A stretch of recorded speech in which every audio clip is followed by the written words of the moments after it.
We often think of the African savanna as a stage where the powerful always prevail. The lion hunts, the prey flees, the fastest survive. Nature, we believe, is ruled by a simple law: the strong consume the weak. But what we're about to witness challenges everything we assume about power and vulnerability. We will see a moment when the roles reverse, when desperation becomes strength, and when a creature we've labeled as prey becomes something far more formidable than anyone expected. This is the story of survival in its rawest form, and it begins not with a roar, but with silence. A rhino versus the wild, a deadly fight for survival. It is mid-morning on the East African plains. The light is golden. Dust particles hang in the warm air, transforming the landscape into bands of amber and orange. A martial eagle circles overhead, patient, methodical. The wind carries the scent of distant water across elephant grass and acacia scrub. Hard-packed earth crackles beneath unseen footfalls. Near the waterhole, impala graze nervously in shifts. Ground squirrels dart between burrows. A red-billed hornbill calls from a low branch. Giraffes stand tall at the ecosystem's edge. A long-tailed widowbird performs its mating flight above the grass.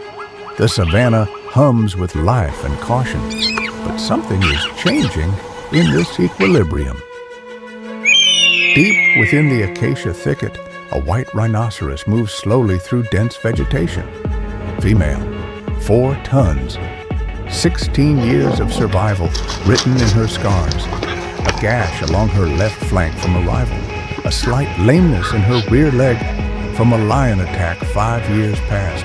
Her horn is worn but lethal. Following her at a distance of 30 meters is her calf. Male, barely 2 years old. His body is still developing the mass and density that will eventually make him nearly invulnerable. Now, he is vulnerable. His horn is barely more than a nub. The mother stops frequently. She tests the wind with her large ears, which rotate independently. Her eyesight is poor. She relies on smell and hearing. She senses caution, awareness, the low-level vigilance that never truly leaves a mother bearing a young dependent. They move toward the water hole, but take a circuitous route, approaching at an angle. The mother has learned through near-fatal encounters that the direct path is often the most dangerous. In the acacia thicket, 200 meters to the northeast, a lion pride observes the area with predatory focus. They are 4 individuals. A dominant male, his mane reduced by heat and wear. 2 females who are sisters, their bodies perfectly synchronized from years of coordinated hunting. A younger male, perhaps 3 years old, still not completely confident in his place within the hierarchy. They lie motionless in the shadow of a massive acacia tree, bunched muscle held in perfect potential energy, ready to release into violent motion in fractions of a second. Lions cannot see in infrared, but they organize information about prey positioning with instinctive understanding that human hunters spend lifetimes trying to achieve. The dominant male's eyes are fixed on the landscape. The females assess not only the approaching rhino, but also each other, maintaining the delicate social structure that allows multiple apex predators to coexist. The lions do not move, but their ears swivel. They are monitoring the wind's direction. The approaching rhino has not yet caught their scent. The wind moves away from the target, toward them. This is good. Surprise is essential when hunting a creature that weighs nearly as much as all 4 of them combined. One of the female lions shifts, a movement so subtle it might be mistaken for grass moving. She is testing weight distribution, preparing musculature for explosive movement. She has done this thousands of times. Her body remembers. Her body is eager. The dominant male's breathing is shallow, controlled. Blood is being shunted toward muscles. Digestion has been suspended. All available resources are mobilized for what may come. The lion's ears lock onto this sound, approximately 180 meters away, moving in a direction that will bring it to within 80 meters of their position if the rhino continues on its current trajectory. The dominant male's eyes narrow slightly. It is the signal. The two female lions tense further. The younger male mirrors their posture. They are ready. The mother rhino stops. It is not a conscious decision, or rather, it is the most deeply conscious decision her body can make. Something in the wind has changed. Some scent molecule carried on the air has triggered synapses formed before she was born, inherited through genetic memory and evolutionary pressure. Her ears swivel. They lock onto a direction approximately 150 meters away. She cannot see what is there. The grass is too tall, the light too diffused by dust, but she can smell it now. Lion, multiple lions, and they are attention-focused in her direction. The calf, reading its mother's body language perfectly, steps closer. The calf understands something is wrong. It presses against its mother's side. The mother rhino turns slightly, positioning herself between the approaching lions and her calf. It is instinctive, and it will prove to be both her greatest strength and her greatest vulnerability in what is about to unfold. She cannot run. Running with a young calf that cannot keep pace is suicide. Lions are faster. Lions are coordinated. Instead, she does what rhinos have done for millions of years when threatened. She prepares to stand and fight. The lions emerge from the grass like phantoms taking material form. The dominant male leads at explosive speed. The two female lions flank him, one moving left, one moving right. It is a textbook approach, containing, cutting off escape routes, creating a situation where the prey must choose between fleeing into a waiting predator or standing to fight.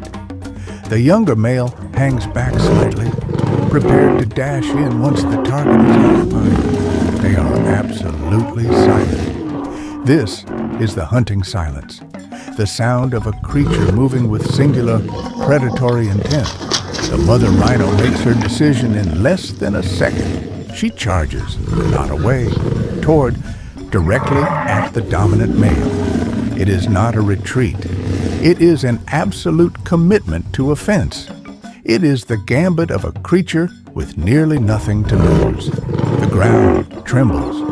When nearly 4 tons of muscle and bone accelerates to 40 kilometers per hour, the earth itself registers the impact.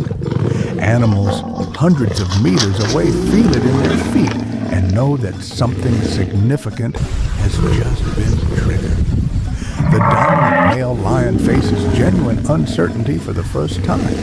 He is a predator, evolved to hunt prey that flee. He has never been the primary target of prey aggression. He has never faced an opponent willing to charge directly toward him with obvious intent to do harm. He attempts to pivot, to shift his trajectory, but the dense grass and scattered vegetation hamper his movement. Rhinos, despite their bulk, are faster in a straight line for short distances. The physics of mass and power work in the rhino's favor. The calf, given a moment of reprieve as its mother's bulk becomes interposed between it and immediate threat, turns and flees toward the nearest thick vegetation.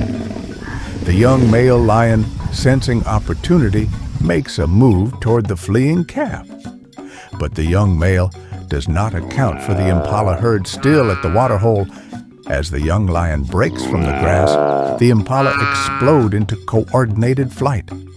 30 or more small bodies move in synchronized panic, creating a confusion of sound and motion that disorients the young male. He hesitates. In predatory mathematics, a hesitation of more than half a second is a choice not to continue the pursuit. The calf disappears into thick acacia scrub. Back at the center of the violence, the mother rhino and the dominant male lion meet. The rhino's horn, shortened by years of use, still a lethal implement measuring perhaps 30 centimeters, catches the lion in the left shoulder. Not in the direct line the rhino intended, but close enough. The force is approximately 4,000 kilograms of mass moving at speed, concentrated through a point the size of a fist. The lion is struck and sent through the air. He lands heavily, his body crashing through the dense grass, the air driven from his lungs. For a moment, everything stops. The female lions halt their approach, unsure. Their pride leader is down. The hunt may be compromised. There is danger in continuing against a prey animal that has just proven itself willing and capable of inflicting serious harm. One of the female lions makes a decision. She peels away from the attack pattern, moving toward the thicket where the calf fled. The other female hesitates, torn between loyalty to the pride leader and pursuit of separated prey. The dominant male struggles to his feet. His left side is alight with pain. Something in his shoulder, possibly a fracture, possibly a torn muscle, almost certainly a significant injury, has compromised his functionality. He cannot put full weight on his left front leg. He cannot move at full speed. The mother rhino is prepared to charge again. Her breathing is heavy, her body coated in dust and sweat, adrenaline coursing through her system at levels that will take hours to normalize. She is exhausted. She is also absolutely committed to further violence if necessary. The dominant male makes the choice. With a low growl that carries no aggression, only pain and acknowledgement, he turns away from the mother rhino. It is not a surrender. Lions do not experience surrender, but it is a recognition that this hunt, as configured, is no longer optimal. He limps toward the acacia thicket, where the female is pursuing the calf. The mother rhino does not follow. She stands, breathing heavily, watching the lions move away. She remains between them and the path to her calf. The females pursue the calf deeper into the thicket. The vegetation is too dense for effective hunting. The calf moves with the desperation of a creature whose survival instinct has been activated. One of the females receives a wound, a thorn sharp and deep, across her face near her eye. Faced with a wounded dominant male, an increasingly elusive calf, and the ever-present knowledge that the mother rhino could emerge and join the fight again, the females make the decision to withdraw. The mother rhino emerges from the vegetation, moving toward the thicket where her calf fled. She calls out, a sound that rhinos rarely make, a distressed bellow that carries across the savanna. The calf responds. It crashes through the brush, trembling, confused, relieved. It presses itself against its mother's body, seeking reassurance through contact. The mother rhino stands still, allowing the calf to feel her solidity, her presence, her survival. Her body is trembling too, though from exertion and adrenaline rather than fear. She is alive. Her calf is alive. The immediate threat has retreated. Around them, the savanna is slowly returning to normalcy. The impala that fled the waterhole are beginning to return. The ground squirrels are peeking out of their burrows. The red-billed hornbill has returned to its perch. The martial eagle continues its circling, indifferent to the drama, already looking toward the next opportunity. But the landscape has been altered by what just occurred. Not visibly, the grass will recover. The earth will resettle. But the energy has shifted. The confidence has been redistributed. The lions have retreated to the acacia thicket, where the dominant male lies suffering. The rhino mother, though exhausted, has secured her offspring's survival for another day. The mother rhino slowly begins to move toward the waterhole. The calf follows. The attack has not deterred them from their goal. It has simply delayed them. The desperate need for water remains. The risk remains. But the calculus has been recalibrated through the physics of survival. They reach the waterhole slowly, cautiously. The mother positions herself while the calf drinks first. Only after the calf has consumed its fill does the mother lower her own massive head to drink. The water is cool. It carries minerals leached from the earth. It tastes like survival itself. We return to the acacia thicket, where the lion pride is beginning the difficult process of recovery. The dominant male lies on his side, breathing slowly, returning to normal. But his left shoulder is a landscape of pain. He has been injured before. Those injuries are distant. These injuries are present. One of the female lions approaches him. She simply lies near him, a proximity that communicates acceptance of his place as leader despite the injury. It is acknowledgement that he remains part of the pride. The dominant male may have survived this encounter with the rhino, but whether he will survive its long-term consequences remains uncertain. An injury in the savannah is not merely physical. It is social. It is strategic. It is potentially existential. One of the female lions, the one who received the wound near her eye, is aware of infection as a possibility. She does not dwell on this. Her consciousness does not work that way. She simply monitors her body and continues surviving. The younger male watches all of this with understanding that the hunt was a failure. The pride ate nothing today. The energy expended will need to be recovered through future successful hunts. And the pride's strength, as demonstrated by the dominant male's ability to bring down prey, has been compromised. It is now midday. The heat is intense. The lions will sleep through the afternoon, conserving energy, waiting for the cooler hours of evening when hunting becomes possible again. But their rest will be fractured. The dominant male's pain will wake him periodically. The females will remain partially alert, monitoring for rivals that might sense weakness and attempt to claim the territory. This dominant male might have decades ahead of him, or he might have weeks. The injury might heal completely, or it might perpetually compromise his hunting ability. What is certain is this: he will carry this encounter with the rhino for the remainder of his existence. It is a memory encoded in his neurochemistry. It is a lesson written in pain. It is a reminder that in the savannah, even the apex predators are not invulnerable. What we have witnessed today is not an aberration. It is not a surprising reversal of natural law. It is instead a fundamental reality that the savannah insists on revealing. Survival is not determined by a single factor. It is not a simple equation of size plus power equals victory. The mother rhino survived because of several convergent factors. Her size and strength provided mass and momentum. Her experience provided instincts about how to respond to threats. Her desperation, that primal, chemical need to protect her offspring, provided commitment to violence that the lions, as coordinated hunters, did not match with equal intensity.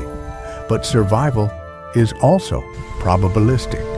Had the wind shifted differently, had the rhino failed to detect the lions, had the calf not escaped into the thicket, had any of 1,000 microseconds aligned differently, the outcome would have been reversed. The dominant lion, that was struck by the rhino's horn will carry this injury. It may heal completely, or it may compromise his remaining life. Either way, he will remember. His body will remember, and those memories will influence his behavior for the remainder of his existence. The mother rhino will also remember. She will teach her calf, through continued proximity and example, what this day has meant. The calf will grow up understanding that predators are dangerous, yes, but that confronting them in the right circumstances with full commitment can result in survival. The savannah operates by rules that appear simple but are infinitely complex in their expression. Power matters, instinct matters, experience matters, but so does desperation, timing, the willingness to accept risk when the cost of inaction would be even greater. We are often taught that nature is a battleground where the strong always triumph and the weak always fall. But the truth is more nuanced. Every creature in the savannah is simultaneously a hunter and hunted. What determines survival is not a single attribute. It is the infinite interplay of circumstance, biology, behavior, luck, and, if we were anthropomorphizing, will, the commitment to persisting despite the odds. The encounter we have witnessed today has not changed the savannah's ultimate structure. The lions remain apex predators. The rhinos remain herbivores. But within that structure, a negotiation has occurred. An understanding has been revised based on evidence of consequence. Tomorrow, these creatures will wake facing the same pressures. The hunt will resume. The flight will resume. The dance of predator and prey will continue as it has for millions of years. But something has shifted in the knowledge of these individuals. They understand now what they are capable of and what they risk. The African savannah continues, indifferent to our judgments about what is strong and what is weak. It simply is a landscape where life persists through infinite small adaptations, where survival is rewarded with the opportunity to continue struggling, and where every creature, from the smallest insect to the largest predator, is engaged in the same fundamental project, the endless negotiation of existence. In a world that seems ruled by simple laws of power and dominance, survival itself becomes something close to revolutionary. If you have found yourself captivated by the stories of the African savannah, if you have felt the tension of survival and the unexpected grace of creatures persisting against all odds, subscribe to follow the secrets of the savannah. Witness encounters that defy expectation. Watch the natural world not as we expect it to be, but as it actually unfolds. Messy, complicated, and infinitely more beautiful than any simple narrative can capture. The savannah is waiting. Its stories are infinite.